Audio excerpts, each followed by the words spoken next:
Kok ini katanya bakal jadi podcast terakhir Ko Andrew, bener nggak? Kayaknya gitu sih. Kayaknya gitu ya? Di fase ini ya, aku mikir itu kayaknya mau fokus ke diri sendiri sih. Mau menjalani hidup daripada menceritakan hidup. Ko Andrew cerita kalau semua bisnisnya Ko Andrew itu lagi ATH, itu bener nggak? Iya benar. Semua yang aku omongin di podcast, di konten 100% benar. Tidak pernah dimodifikasi. Ya kondisi ekonomi sekarang lagi begini, bisnis mana yang bisa makin gede? Karena yang komen itu nggak punya bisnis. Boleh dibuktiin. Baca yang komen profilnya siapa, pasti nggak punya bisnis. Nggak mungkin dia tidak beralasan. Orang yang beralasan seperti itu adalah orang yang mencari alasan. Nah kebetulan alasan yang sekarang pas itu adalah ekonomi sulit. Sebenarnya untuk milih duitnya disimpan dulu aja itu nggak apa-apa sih. Oke. Yang nggak boleh itu adalah memilih untuk nyerah. Makanya kadang-kadang kalau diajak ketemu, apalagi di atas sore gitu, sepenting apapun tuh kehilangan momen di rumah main game, kehilangan momen di rumah sama istri sama anak itu ya ditolak kalau cuma untuk sekedar uang. Ko Andrew. Halo Leo. Welcome to the inner circle. Halo. Kok ini katanya bakal jadi podcast terakhir Ko Andrew, bener nggak? Ya kayaknya gitu sih. Kayaknya gitu ya. Kemarin ini kalau teman-teman nggak sadar, sekarang akun Ko Andrew ini udah private nih. Ya. Kayaknya akun private dengan followers terbesar di Indonesia mau dikejar Ko Andrew gitu ya. Enggak lah, masa sih.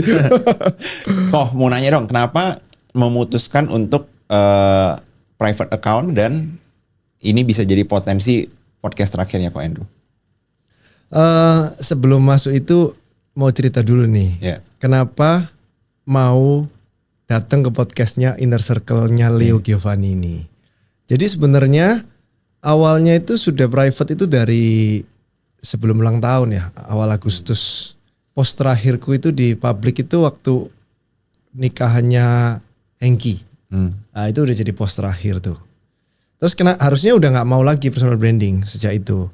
Ini terakhir datang ke tempatnya Leo Giovanni ini untuk membayar hutang. Jadi dulu pernah utang sama Leo untuk datang ke podcastnya sekali lagi. Tapi waktu itu nggak jadi. Ya. Waktu itu kan jadinya mau datang terus akhirnya juan dulu kan. Habis juan terus habis itu ya nanti aku bayar hutang itu. Tapi kan belum bayar nih. Nah, terus udah ditutup. Aduh masih ada utang nih. Ya udah sekalian lah ini datang untuk bayar utangnya ke Leo. Oke. Terus sekalian lah jelasin kalau ada yang pengen tahu gitu. Tadinya ya mau menghilang begitu saja sih. Oke. Kenapa kok? Maksudnya membangun personal branding itu kan satu effortnya nggak kecil lah ya. Selama 3 tahun terakhir, 3 tahun ya berarti? 3 tahun. 3 tahun. Terus kan banyak collab dan kita juga tahu ya, mungkin salah satu bisnisnya Ko Andrew juga Pusat Emas bisa dibilang grow juga karena ada sosok Ko Andrew yang bantu di awal. Iya. Gak tahu ya Ko Andrew merasa gitu Itu Pusat Emas itu aku baru tahu, Le. Begitu aku private, terus aku dikasih di kontak sama karyawanku. Pak, ini semua ads-nya yang collab Mati. sama Pak Andrew semua mati loh, Pak. Waduh, gimana ya? Ya udahlah nggak usah, udah biarin aja, matiin aja. Ya mati harus private kan soalnya. Jadi semua yang di collab sama Andrew itu semua nggak bisa di ads. Jadi mati semua langsung ads-nya yang ada Andrew-nya. Nggak, gue kira setelah dikontak sama timnya, Pak, ini mati semua loh ads-nya, kita nggak ngiklan jadinya. Duh, Oh yaudah, yang mati nyalain. yang sama Andrew. Tapi kan yang winning pasti yang sama Ko Andrew semua. Enggak juga. Oke. Juga. Ya udah, kalau mau ads-nya tetap jalan harus dibuka lagi IG-nya. Tapi nggak mau. Saya enggak mau. Oke. Jadi biarin mati ads-nya yang ada Andrew-nya. Alasannya apa kok? Alasan berhentinya itu di fase ini ya. Aku mikir itu kayaknya mau fokus ke diri sendiri sih.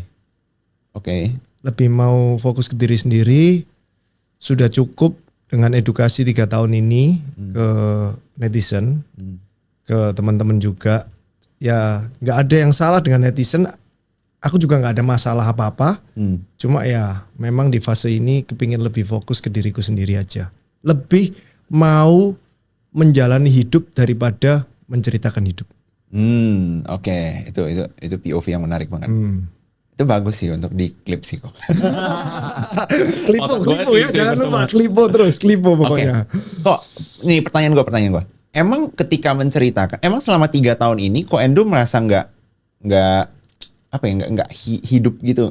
Jadi gini, pada saat kamu personal branding, setiap ada hal menarik, apa yang ada di pikiran kamu? mau dikontenin, mau Ya, diceritain. ini kalau dikontenin bagus nih, kalau diceritain bagus nih. Cara ngonteninnya gimana ya? Cara nyeritainnya gimana ya? Itu ada terus. Oke. Setiap ada momen yang jarang atau momen yang menarik. Ya. Jadi pasti otaknya langsung, wah ini harus di konten nih supaya semua orang tahu gitu kan. Bagus nih. Bahkan edukasi juga gitu. Ini bagus nih untuk edukasi orang nih. Ini harus dikonten supaya teredukasi gitu kan. Kalau orang yang kontennya bukan edukasi ya mungkin lain gitu. Mikirnya gitu. Traveling misalnya, wah ini travel ke sini harus semua orang tahu nih. Bagus nih, hidden gem nih. Ya. Akhirnya lebih pengen fokusnya menceritakan kan. Ya. Kalau menjalani, kalau udah nggak personal branding kan ya udah tinggal dijalanin aja. Travel ya travel, udah nggak kepengin menceritakan. Jadi otak itu akan hilang. Jadi di fase ini aku lebih kepengen fokus ke bisnisku, fokus ke diriku daripada menceritakan terus sih. Apa momen yang men-trigger ini, keputusan ini untuk diambil kok? Maksudnya apakah karena ada satu momen yang akhirnya bikin Ko Andrew notice, oh udahlah go private aja, di hidupnya itu jadi private aja, atau memang sudah hal yang direncanakan dan dipikirin sejak lama gitu? Sebenarnya sudah beberapa bulan ini udah jarang banget ngonten ya. Ya. Bahkan udah nggak pernah ngonten. Dari emas itu udah lama banget, udah nggak ngonten. Kontennya udah lama banget, udah nggak pernah ngonten lagi. Terus juga biarin go with the flow aja. Aku mikirnya nanti juga hilang-hilang sendiri gitu kan. Ternyata nggak hilang-hilang. Oke. Jadi ya udahlah, karena followernya dipas-pasin aja 885 kan kelahiranku, udah langsung di stop aja deh, keburu ke 886 mikirnya gitu. Ya cuma ya sekonyol itu aja sih. Ya kalau nggak dimulai sekarang kapan lagi gitu, ya udah langsung stop aja. Oke. Apa pembelajaran yang Ko Andrew dapat selama 3 tahun ngajarin netizen ini? Ada nggak? Yang ini bukan, kan selama ini mungkin orang pengennya itu apa yang Ko Andrew ajarkan ke netizen sendiri, tapi apa yang Ko Andrew sendiri petik gitu loh secara pribadi? Ada nggak? Bagiku sih setelah jalan 3 tahun ini aku sadar bahwa popularitas itu bukan buat aku ya. Oke. Wow. Setelah jalanin 3 tahun ini gitu.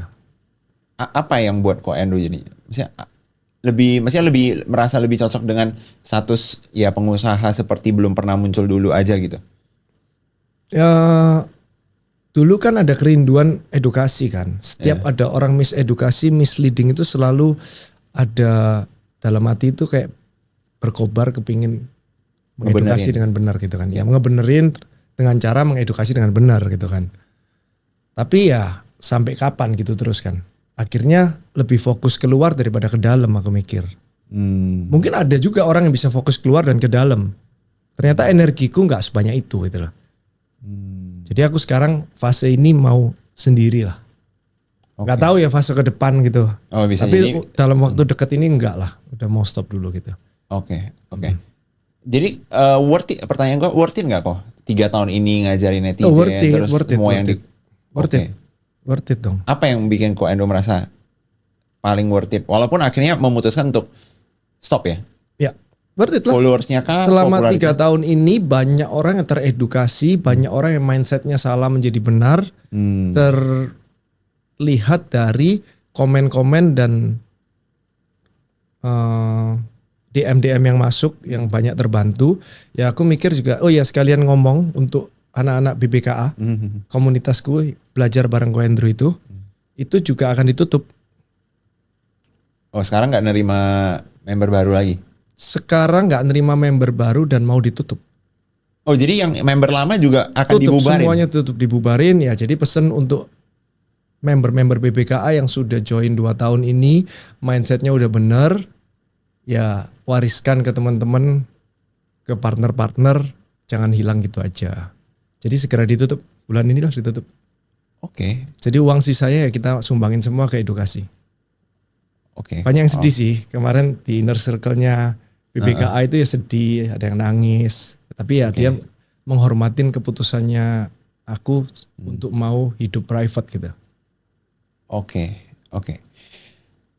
Boleh kasih gambaran nggak kok ke netizen di sini? Mungkin banyak yang merasa kan Ko Andrew hidupnya juga bukan yang public banget juga. Maksudnya kan bukan yang sampai di titik semua aspek kehidupannya Ko Andrew juga di-share kan enggak? Mungkin kontennya ya selalu sebatas edukasi doang, edukasi. Emang ketika misalnya Ko Andrew hidupnya private, kesehariannya berubah banget. Yang berubah adalah mindset, karena aku ini nih orangnya itu totalitas. Jadi kalau memang mau public ya sharing something gitu loh. Udah public sharingnya jarang-jarang, nggak Buat impactnya apa nggak ya? ada gitu. Iya. Impactnya itu nggak maksimal gitu. Jadi mendingan ya kalau mau tutup, kalau mau buka ya totalitas. Itu aku gitu loh. Oh, Selalu dalam hidupku itu selalu mau bisnis mau apa, kalau memang mau masuk ya totalitas. Jangan nggak pernah setengah-setengah gitu. oke. Jadi kalau mundur ya mudah mundur gitu loh. Nggak setengah-setengah gitu. Jadi kayak cacing-cacing naga-naga kok. Iya, Canda iya, ini iya, efek iya. Ko Andri kemarin baru duduk sini. Oh iya si naga itu ya. Oh iya. Oke. Berarti ya gue yakin nggak cuman member BBKA yang sedih lah kok, tapi banyak juga pasti followers Ko Andrew yang ngikutin. Apalagi kan kemarin kan Ko Andrew juga sering share di grup inilah screenshotan view story-nya Ko Andrew. Itu Oh, iya, gede iya, banget loh. Itu Ya, selebgram kalah loh kok. 200 ribuan ya. Iya. Iya, Pasti nggak banyak tahu kenapa sih. ya kok bisa banyak gitu ya. Bingung. Ya berarti banyak yang ngikutin Yang lihat dan ya. Oke. Nah, balik ke cerita si IG tadi kan udah private kok. Itu jadi kalau misalnya ada yang mau follow Ko Andrew itu masih di-accept-acceptin atau udah nggak mau dilihat lagi, udah stop di 885 tadi aja. Jadi kemarin itu di-accept sekali karena udah turun ya, karena kepotong bot-bot itu ya, tetap ada ya. Ya. Turun 884, oke accept 885. Turun lagi 884, udahlah kayaknya udah biarin aja deh. Gak ada angka-angka cantikan lah udah. Oh jadi Jadi ya udah udah nggak ada. yang mau follow nggak di-accept lagi. Nggak. Wow. Oke. Ya sebenarnya kan aku nggak menghilang, ajaranku kan tetap ada ya, edukasiku kan tetap ada kan. Oke. Di YouTube juga ada, di podcast juga ada. Itu kan akan melekat terus kan. Ya. Mindsetku itu akan di buku Sama di game plan buku juga juga ada. ada. Semua di buku game plan dari awal sampai akhir. Jalan pikiranku ada ini. Dari aku jalanin umur 20 sampai 40 tahun kan dirangkum di buku game plan udahan. Jadi akunya nggak menghilang, ajarannya tetap ada. Oke. Oh ini benar-benar jadi ini ya. Katanya kalau legend itu harus keluar di peak-nya kok. Oh Nggak itu boleh. udah pick ya aku ya? Hah? Aku udah pick ya? Nggak tahu kan maksudnya dari kalau legend nggak boleh nunggu turun dulu pas udah terseok-seok baru quit. Oh iya. Harus di peak atau pas lagi naik gitu loh. Iya. Oke, kok ini gue mau masuk bahas sedikit tentang topik bisnis lah supaya teman-teman di sini di podcast mungkin terakhirnya Ko Andrew juga dapat sesuatu. Kemarin di podcastnya Ko Leon, Ko Andrew cerita kalau semua bisnisnya Ko Andrew itu lagi ATH, itu benar? Iya benar. Semua yang aku omongin di podcast, di konten 100% benar, tidak pernah dimodifikasi. Karena banyak, gue kan baca-baca komen podcast Ko Leon juga kan, banyak yang skeptis. Maksudnya gini, ya kondisi ekonomi sekarang lagi begini, bisnis mana yang bisa makin gede gitu loh. Karena yang komen itu nggak punya bisnis. Oke. Boleh dibuktiin. Baca yang komen profilnya siapa, pasti nggak punya bisnis. Oke. Yakin. Oke. Jadi Boleh nggak apa-apa. boleh diceritain nggak kok? Gimana kok Andrew mendefinisikan tiap bisnisnya itu ATH? Maksudnya dari jumlah cabangnya kah, dari Profit. revenue-nya kah, profit, Gampang semuanya. aja. Ya profit aja ngitung. Paling gampang udah nggak pakai akal-akalan. Kelihatannya revenue gede, profitnya turun. Enggak, udah profitnya aja udah. Oke. Gampang kan? Bukan net profit margin loh. Profit. Jelaskan udah. Iya, iya. Kan memang tujuannya bisnis kan cari profit kan? Benar-benar. Udah. Apa itu alasan juga untuk Ko Andrew stop gitu? Mungkin Ko Andrew merasa kok kayaknya nggak ada korelasi antara guanya makin terkenal sama bisnis gua makin Oh gede. itu dari dulu. Dari dulu Oh. aku nggak pernah memakai fame untuk bisnis sih. Nggak pernah. Oke. Memang itu kan waktu itu edukasi mas, masuk di mana? Pusat Emas itu mengedukasi mas, terus dicoba di ads, itu pun nggak winning loh sebenarnya. Iklannya. Iklannya itu nggak winning. Tanya coba itu teman kamu kan yang bikin, nggak winning. Awalnya winning paling cuma sebulan. Karena edukasi kan, edukasi di ads kan nggak mungkin winning lah ya. Winning kan pasti kan yang hooknya kenceng. Terus yang hard selling tapi hooknya bagus gitu kan. Ya. Sedangkan aku kan konten itu nggak ada hooknya. Cuma bener-bener edukasi karena tujuanku kan konten itu supaya orang teredukasi. Selesai, udah gitu aja. Oke. Tapi kalau misalnya banyak pengusaha yang ini di luar dari konteks komen di tempat Koendro ya. Maksudnya kan sekarang juga banyak pengusaha-pengusaha yang bilang kalau ya memang kondisi ekonomi sulit. Menurut Koendro itu ada benernya atau ya mereka yang pandangannya negatif aja? Aku udah 20 tahun kerja. Jadi orang yang ngomong in this ekonomi sulit itu selama 20 tahun ini mungkin udah ada 4 kali atau 5 kali deh omongan-omongan kayak gini nih. Oh, maksudnya fase-fase di mana banyak orang yang bilang begitu. Iya. Kalau dari Leo udah kerja berapa? 6 tahun ya? 7. 8 lah. 8. Dari ya 19. 8 tahun pernah nggak sebelumnya denger? Wah ekonomi Kayaknya lagi sekali parah. pas COVID. Ada ya, oke. Udah 2 kan udah? Iya. Ya. Jadi ada lagi kok sebelumnya. Banyak. 2000 berapa ya? 8 udah pasti. 2000 berapa lupa lah. Banyak lah. Jadi itu kalau cuma nyalain itu terus nanti tahun depan atau 2 tahun lagi ekonomi membaik, cari alasan lain lagi. Orang itu pasti akan cari alasan lain lagi. Nggak mungkin dia tidak beralasan. Orang yang beralasan seperti itu adalah orang yang mencari alasan. Nah kebetulan alasan yang sekarang pas itu adalah ekonomi sulit. Dolar naik. Nanti pada saat dolar stabil, pada saat bisnisnya dia nggak jalan, dia akan mikir alasan apa lagi ya. Dan itu pasti nemu loh dia hebatnya. Hebat loh dia itu, pasti ada loh alasannya. Oke. Justru aku aja mau cari alasan kalau yang nggak jalan apa aja susah. Kalau dia cari banyak loh, idenya banyak. Coba tanya, selain ekonomi apalagi? Banyak dia pasti. Idenya dia. Nanti lagi COVID lah, nanti barang dari China nggak bisa masuk lah. Ya, inilah itu red banyak banget. light lah, apalah. Oke. Banyak, nggak tahu sih aku. Banyak lah alasan-alasan, orang yang beralasan akan selalu beralasan sih. Berarti intinya lebih ke ya kalau pengusaha ya harus nyari kesempatan, mau kondisinya lagi gimana pun, mau lagi bagus, mau lagi jelek, siklusnya gimana pun nyari kesempatan gitu. Iya. Oke. Ya kecuali COVID ya, mungkin di atas 50% emang orang terkena kan. Udah kelihatan lah itu. Itu pun ya harus mikir gimana caranya survive dibandingin orang lain. Gitu kan. Ngerem keserakahan, harus mikir gitu kan. Bukan mikir COVID ya udah hancur matilah, tutup lah. Justru harus mikir nanti after COVID itu kayak gimana. Selama COVID itu gimana, pembagian gaji karyawannya gimana supaya karyawanku nanti nggak masuk di tempat orang lain yang bagus. Nanti giliran aku mau balikin ke tempatku dia udah nggak mau. Itu harus dipikirin dong manajemen keuangannya. Bukan cuma nyalain COVID udah tutup. Itu sih. Berarti selama tadi kan Koendro cerita ada 5 kejadian lah selama 20 tahun bisnis. Ya. Ada 5 atau 4 kejadian di mana banyak orang teriak-teriak ya ekonomi sulit gitu ya. Apakah di tiap siklus itu Koendro sendiri berhasil memanfaatkan momen itu sebagai peluang? Selalu. Oke. Berarti nggak ada yang momen yang akhirnya selalu ikutan lah, terdampak paling gitu. gampang kan COVID kan. Pada saat COVID itu kan momennya pusat gadainya juga sepi, turun 45% revenue-nya. Tapi kan kalau sepi kita cash-nya banyak ya. Nah, sebenarnya cash banyak itu bisa buat ngerem atau buat akselerasi. Pada saat itu aku pakai buat akselerasi kan, karena banyak yang ditutup tempat-tempat strategis aku ambilin. Oke. Dengan fair price, tapi dapat tempat yang strategis itu. Karena aku yakin sih ini COVID akan berlalu. Dan itu nggak membebani keuangan perusahaan pada saat itu gitu loh. Terus masuk di Holy Wings juga pada saat COVID kan. Ketika ya orang malah takut bisnis di restoran atau pada saat itu Holy Wings tutup waktu aku masuk itu. Oke. Waktu aku masuk itu Holy Wings cuma melayanin layanan antar. Oke. Waduh, revenue 1% kali. 1%. Oke. Nah itu masuk. Nah, yang bikin gue penasaran kok, apa yang bikin Koendro seberani itu untuk ketika ada, ini kan krisis namanya kan, malah kayak all in gitu. Ketika orang lain mungkin nggak bisa ngelihat odds-nya di sana. Itu nggak all in. Oke. Semua itu ada negosiasinya, semua ada cara masuknya, ada way out-nya kalau nggak jalan. Itu semua ada sih, bukan asal-asalan masuk. Kalau misalnya turun ya udah habis, enggak. Oke. Negosiasinya itu harus win-win solution. Jadi dari Holy Wings win, dari aku juga win. Oke. Walaupun gampang deh, itu kan nggak bisa dibuka ya itu.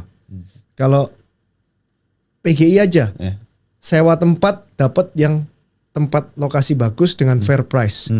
Itu pun tidak membebanin keuanganku, bukan all in itu. Dan itu nggak mungkin sepi di tempat itu gitu loh. Udah dihitung-hitung Sesepi-sepinya itu pasti balik modal di tempat yang lokasi bagus itu gitu. Semua dihitung, nggak sembarangan. Mumpung orang semuanya disewakan kan dulu. Udah sewai semua aja. Masalah sepi rame nanti nomor 2 enggak. Itu pun dihitung tetap.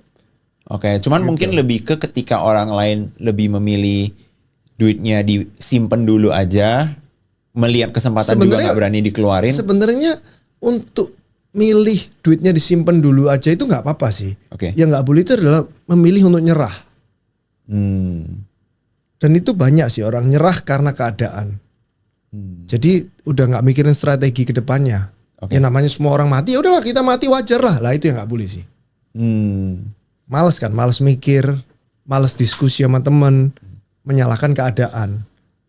Banyak nggak kenalan Ko Andrew atau mungkin kayak teman-teman sekitar Ko Andrew yang seperti itu juga?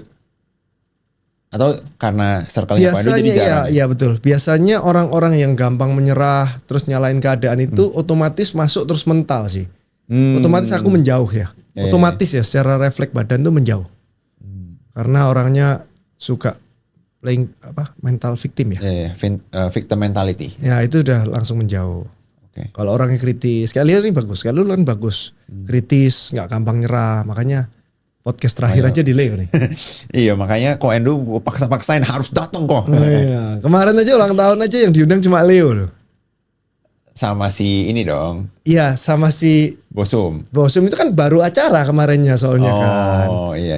Tanggal 7 Agustus kan itu acaranya. Gua merasa sangat bangga dan happy sih. Jadi satu-satunya non partner yang diundang. Ya kan kelihatan kan dari tahun lalu waktu 2025 itu, aja yang diundang kan semua banyak banget kan. Ini kan kemarin yang diundang cuma partner. Iya. Plus Leo. Iya. Yang belum partner. Tapi itu satu hal yang gue notice sih kok. Pas yang ulang tahun yang tahun lalu itu semuanya ada kok. Maksudnya kayak rame banget. Dan sebenarnya malah yang tahun ini ada beberapa partner aja nggak diundang. Banyak yang DM juga tuh. Banyak yang nggak diajak gitu. Iya. Oh gitu. Banyak lah otomatis kan karena ngepost kan di story kan, repost kan waktu itu. Oh oke. Repost orang itu loh, foto rame-rame di repost kan. Ya. Ya ada yang nyindir lah. Tapi pasti kok nggak diundang, ada yang nyindir cuma wah kali ini dirayain apa gitu-gitulah. Oke. Ya udah nggak apa-apa. Tapi itu juga bagian dari apakah bagian dari Ko Andrew sudah mau hidup lebih private lagi gitu ya? Iya sih di fase ini memang lebih mau tertutup, lebih mau circle-nya mau lebih sempit lagi. Lebih mau menikmati hidup lah. Kok cepet banget kok, maksudnya menurut gua Ko Andrew sendiri mulai ini ngomongin nyari teman ya kok, bukan sharing ke publik ya. Tapi kayak kan Ko Andrew sering cerita kalau selama berapa belas tahun awal itu tongkrongannya hanya dengan tim PGI. Betul. Terus mungkin kayak 3 tahun terakhir, 2 tahun terakhir baru tiba-tiba circle-nya membesar banget. Nah terus sekarang mau dikecilin lagi. Ini di luar dari edukasi ke masyarakat ya. Tapi apakah ada something yang nge-trigger itu juga? Dari circle yang awalnya mau digedein banget gitu ya. Sekarang dikecilin lagi. Capek sih energinya ya. Jadi aku introvert ya mungkin ya. Jadi capek energinya untuk maintain circle segede itu.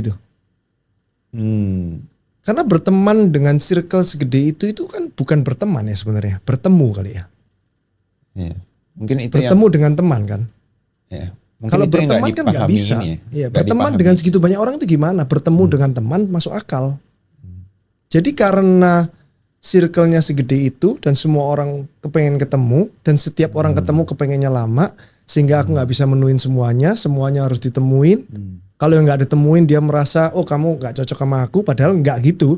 Akhirnya aku nggak punya waktu untuk karyawanku sendiri, nggak punya waktu untuk inner circle-ku sendiri.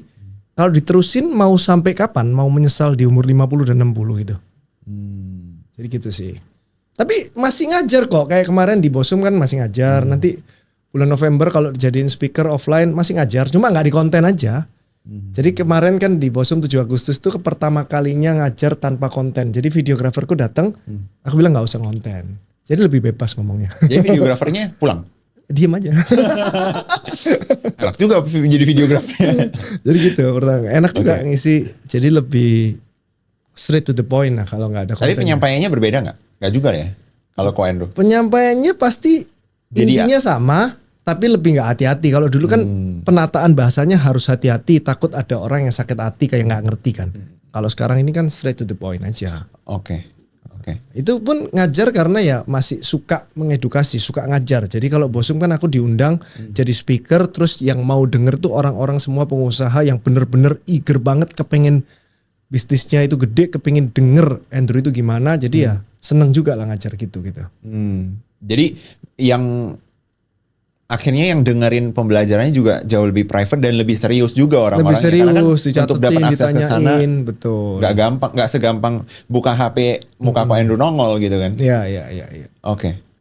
Nah kemarin Ko Andrew juga cerita kalau misalnya PGI ini ada goals untuk mau dibawa ke IPO. Ya. Itu kenapa kepikiran mau IPO kok? Maksudnya kan something yang private, very profitable, terus ya udah jalan lama banget, timnya semua udah ada, udah running sendiri banget juga kan? Iya. Aku pengen semua karyawan PGI menjadi partnerku sih. Dengan mereka megang shares-nya. Oke. Otomatis kan semua karyawanku nanti itu yang sekarang udah mau 10.000 ya.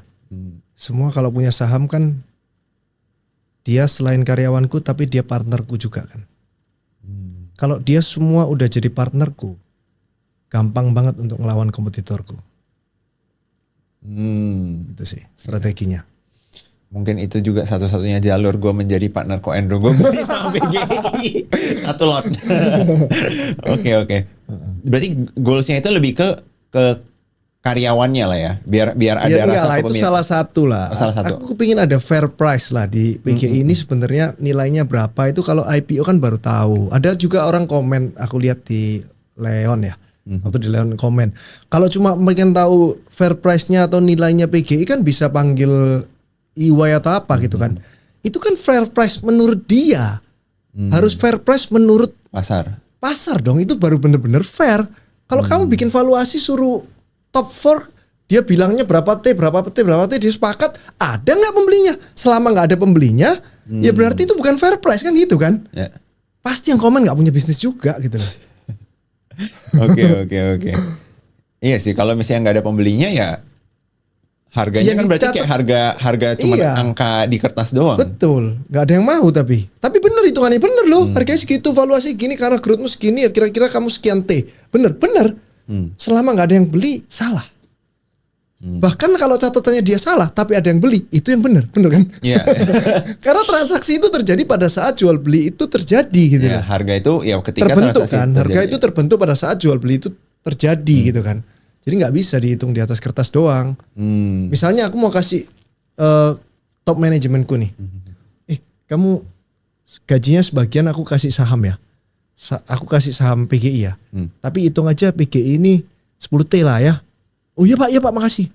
Sampai pulang mahal amat 10T gitu kan. 10T dari mana itu Bapak? Gitu. Kalau pasar terbentuk 10T ya, udah kamu dapatnya ini udah. Jelas gitu loh. Ya lebih profesional lah, semuanya lebih transparan, profesional. Lebih enak lah. Apakah ini akan menjadi, maksudnya IPO ini apakah juga menjadi milestones pribadinya Ko Andrew gitu, kayak pengen punya perusahaan yang public, atau udah nggak peduli juga dengan milestone? Itu enggak sih. Sebenarnya justru malah kalau perusahaan private itu akan lebih nyaman buat aku. Karena nggak ada yang tahu kan keuntunganmu berapa. Terus growthmu gimana. Kalau misalnya kamu IPO kan ketahuan tuh growthmu, oh tahun ini kamu untung segini, oh tahun depan kamu lagi terpuruk nih. Kan jadi diomongin orang terus kan. Itu sebenarnya aku lebih gak nyaman. Cuman karena memang aku mau tahu fair price-nya sehingga semua orang bisa punya, karyawan-karyawanku ya harus kan. Ya sekarang masih pikirannya itu sih. Oke. Belum tentu sih, tapi ya ini belum tentu. Sekarang pikirannya gitu, 2030 belum tentu lagi. Bisa jadi batal aja udah. Bisa jadi batal, ya terserah aku kan. Oke, kok gue penasaran nih, di titik Ko Andrew sekarang, maksudnya kan bisa dibilang udah lengkap lah ya. Maksudnya dari bisnis juga running very well, terus duit juga ada, teman, keluarga semua. Kayak apa lagi sih yang seorang Ko Andrew itu cari atau kejar gitu? Tiap hari itu bangun masih ada nggak kayak gue mau ngejar ini, gue mau ngapain atau sekarang goalsnya gimana sih? Dari dulu Leo nggak ada. Dari dulu nggak pernah ada. Nggak pernah ada. Dari dulu mikir kerja untuk cari uang itu nggak pernah ada. Nggak, bukan cuman uang kok. Misalnya let's say kan ada orang misalnya bangun, oh gue pengen deh one day gue punya public company, atau gue pengen jadi presiden, atau gue pengen jadi menteri. Oh nggak ada tuh. Dari dulu itu hidup kok mengalir aja ya. Udah puas selalu. Puas dengan hidupku itu puas. Dengan pencapaianku itu setiap hari itu selalu puas. Itu dari kapan kok? Dari awal kerja. Dari awal kerja. Dari awal kerja itu udah happy. Oke. Udah merasa wah hebat ya aku ya. Narsis gak sih itu? Tapi harus gitu. Padahal masih waduh awal kerja itu waduh kerja aku masih jam 8 sampai jam 9 malam jaga sendiri, karyawan cuma satu. Terus tempatnya nggak ada AC-nya, banyak tikus dulu. Sampai dulu itu istriku datang itu ya, belum nikah dia lihat, gila ini kantornya ada tikus lewat tuh aku biasa aja. Di dalam ruanganku itu ada tikus-tikus lewat tuh aku biasa aja sampai istriku tanya. Waktu belum jadi istri, loh ini ada tikus loh. So, aku biasa. Itu memang udah sering lewat aku gitu. Dan aku bersyukur aja nggak apa-apa tuh waktu itu. Berarti memang dari awal, malah kan banyak sekali pengusaha-pengusaha, bahkan termasuk gue ya kok. Kayak ya udah ketika kita ngerjain sesuatu kan pengen goals misalnya bikin YouTube ini deh. One day jadi let's say YouTube bisnis yang paling banyak dicari, atau podcast yang ngalahin Overpost misalnya. Nah, kok Endo nggak pernah ada gambaran begitu ya? Sedikit lah ya, sedikit tapi nggak penting lah ya, cuma nggak terlalu lah ya. Misalnya kayak Pusat Gadai gitu ya. One day siapa tahu bisa saingan dengan BUMN gitu kan. Ya cuma tapi nggak sampai harus. Itu targetnya aja, nggak sampai harus, nggak kecapai pun nggak akan mengurangin kebahagiaanku. Nggak tercapai pun. Wow. Memang gitu sih. Oke. Cuma seneng aja lihat laporan keuangannya BUMN Pegadaian itu, wih gila ya segitu ya, mengerikannya. Berarti kan ini masih bisa growth lebih besar gitu loh. Jadi harus fokus kerjanya karena masih jauh banget kan, masih berapa kali lipat sama dia kan. Berarti room to growth-nya gede banget, itu happy gitu. Jadi harus lebih fokus. Ke karyawannya harus banyak, karyawannya harus profesional, karyawannya juga harus totalitas dan fokus. Jadi ya 3-4 tahun ini akan dikejar sih. Berarti bisa dibilang kok Andrew tipe orang yang apa ya, live in the moment banget gitu ya? Atau enggak? Iya benar. Jadi kayak apapun yang dijalani, ya dijalani karena seneng menjalaninya aja. Iya, bukan betul, karena betul. mengejar satu hal yang lebih gede lagi atau apa gitu. Iya enggak, live in the moment, betul. Wow. Makanya kadang-kadang kalau diajak ketemu apalagi di atas sore itu sepenting apapun tuh kehilangan momen di rumah main game, kehilangan momen di rumah sama istri sama anak itu ya ditolak kalau cuma untuk sekedar uang. Karena kan sekedar uang itu kan belum tentu dapat uang ya, ngerti gak sih? Ya. Kalau misalnya jam 5 ke atas diajak ketemu orang, ada peluang bisnis. Itu kan belum tentu kan? Ya belum tentu. Kalau kamu ngajak ketemu jam 6 sore untuk ngasih aku 1 triliun, aku samperin karena momennya aku bakal langsung happy tuh. Kalau kamu cuma cerita-cerita doang, yang kemungkinan besar untung, dan belum tentu, mendingan aku momen di rumah yang udah pasti aku bahagia. Udah pasti enak gitu loh. Itu wow. Ya, gitu sih. Itu keren banget sih kok. Oke, karena kan gini, balik lagi ya, mungkin di anak-anak muda atau pengusaha yang baru mulai kan satu ajaran yang sangat-sangat melekat itu hustle culture gitu loh kok. Apa itu? Gimana? Jadi kayak ya lu harus kerja, lu harus nggak boleh ada istirahat, nggak boleh ada waktu sama keluarga. Kalau misalnya masih ada, berarti belum maksimal gitu loh. Karena dia belum ngerti cara kerja. Oke. Jadi memang harus dipush seperti itu mindsetnya ya. Karena kalau dia nggak dipush seperti itu, ini kan ngomongnya in public nih, ya kan? Tadi yang kamu bilang apa? Hustle apa itu? Hustle culture. Hustle culture itu ngomongnya in public nih. Yeah. Sehingga semua itu kecuci otak, propaganda kan. Sehingga cuci otak orang yang males-males nongkrong dan lain-lain, dia kena harus gitu baru bisa sukses. Setidaknya dia dapat separuhnya aja udah kerja separuh gitu loh, ngerti nggak?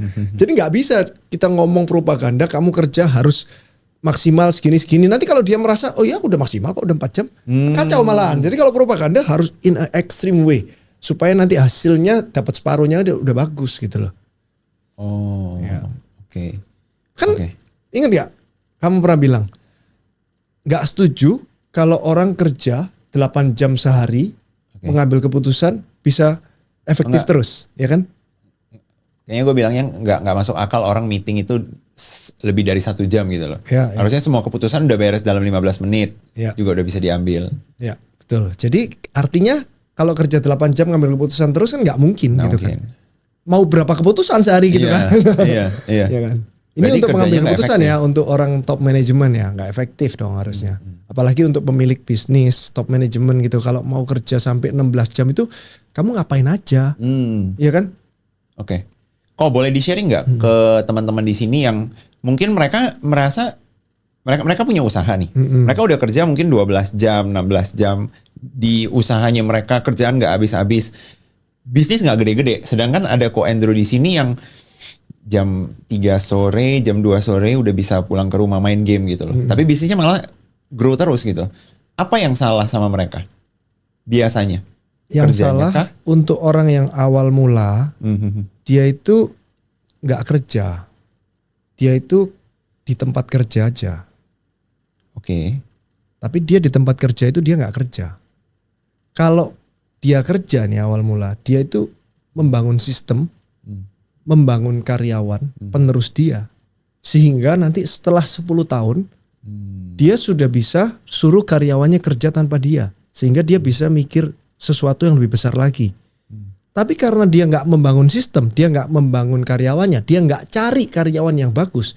Akhirnya dia harus di tempat kerja terus 12 jam. Oke.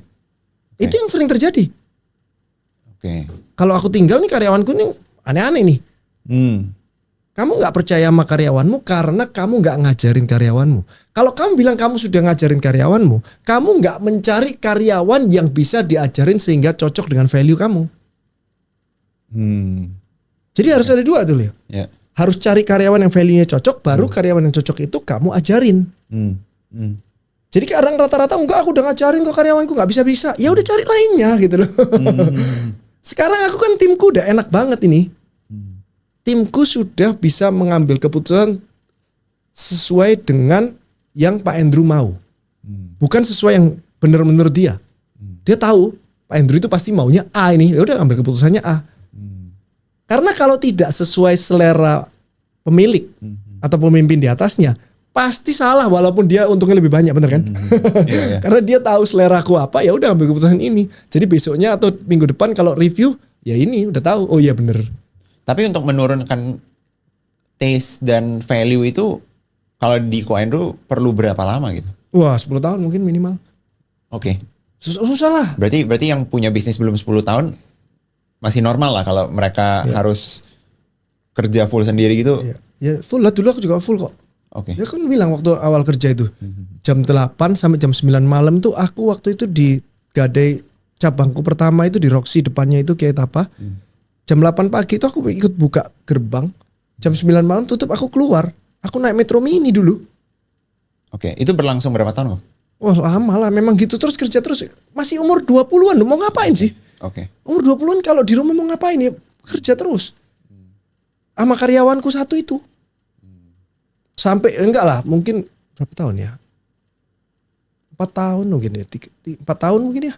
4 tahun 5 tahun sendiri. gitu. Ya karyawan yang bukain. Ya, Maksudnya aku udah di situ. Hadir gitu kan. Hadir Maksudnya terus. Nunggu pintunya dibuka. Iya, dan happy loh. Bukan aduh cari duit, enggak loh, happy loh. Sampai karyawannya udah ada yang enak, udah bisa masuk agak siang. Oke. Udah bisa kadang-kadang nggak masuk. Karena ada lainnya yang lebih menarik. Kalau sekarang yang paling menarik adalah ke kantor. Gitu. Nah, menurut Ko Andrew kenapa ada orang seperti Ko Andrew yang apa ya, kayak ya udah live in the moment, ngalir dan ngerjain, happy dengan kerjaannya. Sedangkan ada orang yang merasa ya kerja itu tuntutan, dia kerja cuma untuk mengejar satu hal yang lebih besar dari dia ini, kalau itu nggak tercapai dia nggak akan bahagia. Ya itu. Maksudnya kenapa bisa ada value ini gitu? Karena nggak cocok dia. Nggak right man in the right place dia. Sebenarnya dia itu nggak cocok berbisnis misalnya. Tapi dipaksa sama orang tuanya. Banyak gitu. Dipaksa oleh lingkungannya. Oke. Bahwa kamu itu nggak cocok jadi karyawan, kamu harus jadi bos. Begitu coba jadi bos UMKM, dia merasa beda lagi nih. Waduh, cari duit gini amat ya. Jadi dipaksain dengan keadaan lingkungannya dia itu. Kalau nggak cocok ya pasti mikirnya gitu terus. Berarti kalau nggak cocok ya udah nggak apa-apa, nggak usah jadi pengusaha, lu mending cari apa yang memang cocok sama lu gitu ya. Iya dong. Iya Oke. dong. Misalnya dia suka desain gitu, kenapa dia harus berbisnis? Bisa berbisnis, tiap hari stres. Kadang-kadang ada waktu dia mendesain. Konyol ya. Hidup cuma sekali loh. Iya, waktu itu mengerikan. Cuma buat diakuin bahwa kamu punya bisnis gitu doang. Tapi banyak yang Dan kayak dia gitu. nggak menikmati.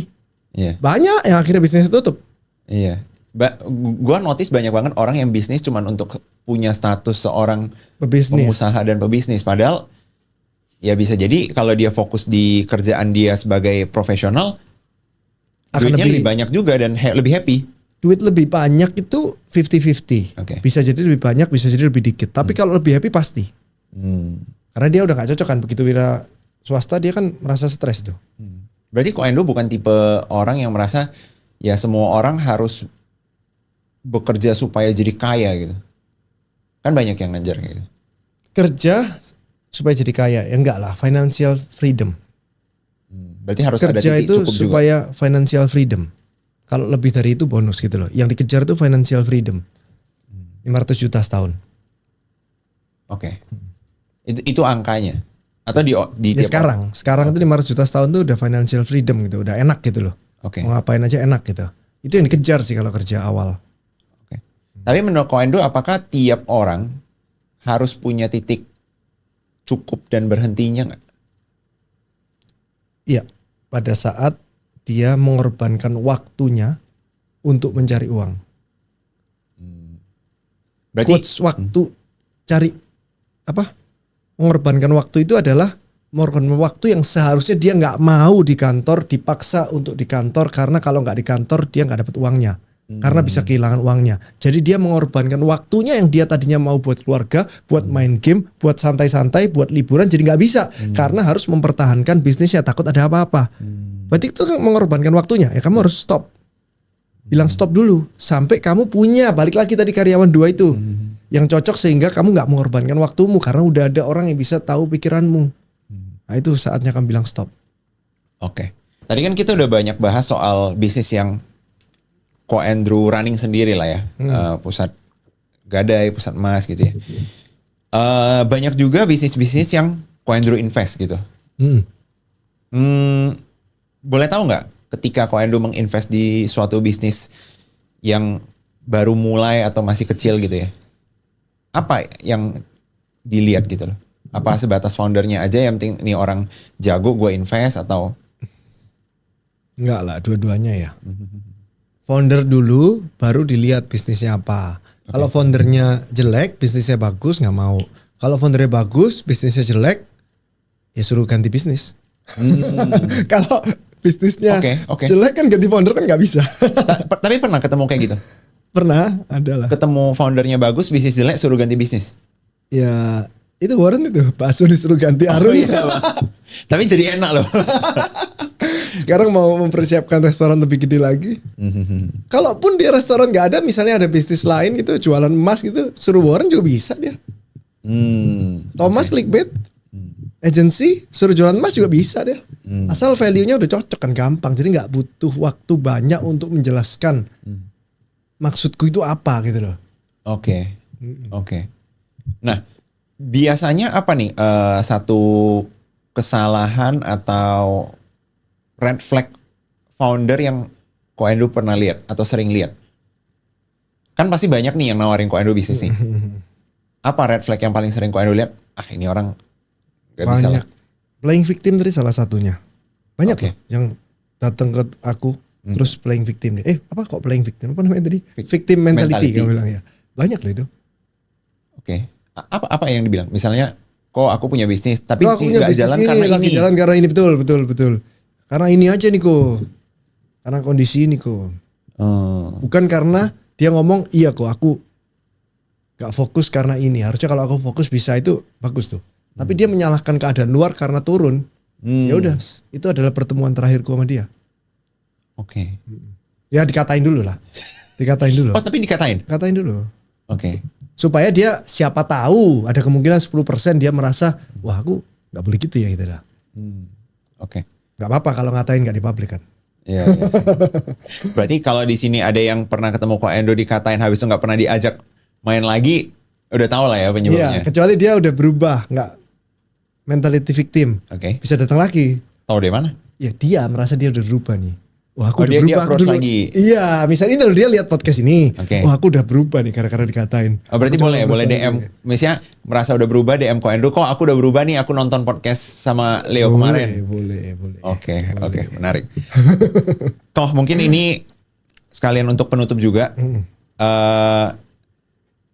Since ini bisa jadi podcast terakhirnya Ko Andrew, apa satu pesan penutup untuk followers dan fans-fansnya Ko Andrew yang mungkin akan merasa kehilangan atau kekurangan edukasi-edukasi dari Ko Andrew ke depannya? Oke, teman-teman yang suka sama saya dan yang nggak suka. Semoga pembelajaran saya selama 3 tahun itu di podcast banyak, di buku game plan udah dirangkum semua. Selama 20 tahun dirangkum sini, semoga itu bisa jadi bekal hidup kamu, bisa jadi pegangan hidup kamu. Sorry kalau selama ini 3 tahun ini mengedukasi kadang-kadang ada nyenggol ego kalian juga. Ya nanti mungkin sekarang fase hidup saya ini mau sendiri dulu. Sekali lagi, ini bukan karena kalian yang ada nyenggol saya atau saya nyenggol orang, nggak ada masalah apa-apa. Memang beneran saya habis ulang tahun kemarin memang mau fase ini mau private dulu, mau fokus terhadap diri saya sendiri, mau fokus terhadap bisnis saya supaya nggak terganggu. Jadi ajaran-ajaran yang sudah kalian dapatkan itu dipegang terus, jangan lupa. Untuk anak-anak BPKA juga sorry udah 2 tahun ini kita udah kebentuk, ternyata harus stop sampai di sini. Nanti sisa uangnya akan semua disumbangkan untuk edukasi. Jangan berhenti di kalian, sesuatu yang kalian sudah dapatkan, jangan berhenti di kalian, sebarkan terus. Thank you. Luar biasa. Thank you banget Ko Andrew udah mau hadir di Inner Circle. Buat teman-teman di sini yang mau nonton podcast lain dengan tamu sekeren Ko Andrew, pastikan udah subscribe and I'll see you on the next episode. Bye-bye.